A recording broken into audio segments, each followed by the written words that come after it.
Bismillahirrohmanirrohim. Assalomu alaykum va rahmatullohi va barakatuh. Hurmatli aziz obunachilar, musofirdagi yurtdoshlar. Mana navbatdagi darvozamizni yapga o'rnatib berdik. Bu darvozamizni Tojikiston Respublikasi Konobodon shahriga yapga o'rnatib berdik.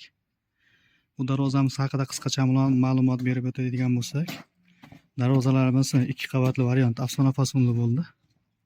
Stoykalarimiz 10 ga 10 profil.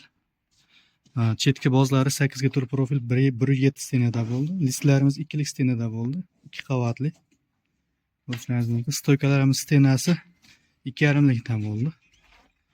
Mana bu behajolat, xudo xolasa. Mana bunaqa joylarga nerjinka o'rnatib berdik. Nerjinkasini faqat qog'ozni ko'chirmas ekanmiz. Ustalar ish qilishar ekan. Mana bunda nerjinkalar bo'ladi. Eshiklari o'ng qo'lda bo'ldi. Bu darvozamizning razmeri 4.60 ga bo'ldi, balandligi 380 ga bo'ldi. Ko'rishingiz mumkin. Tepasini ochiq qilib bering deyishdi, ochiq qilib berdik.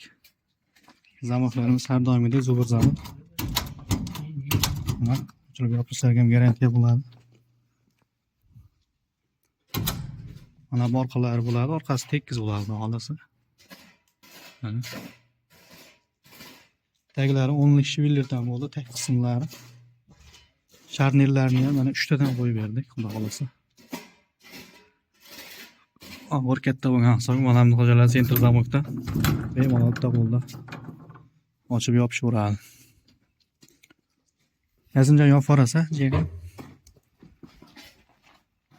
Aka-ukalar kimgaki shunday darvozalar qiziq bo'lsa, albatta kommentariyada o'z fikrlaringizni qoldirishlaringizni so'raymiz. Quyidagi pastdagi nomerlarga behijolat telefon qilishlaringiz mumkin. Sog' bo'linglar, salomat bo'linglar, Allohga omonat.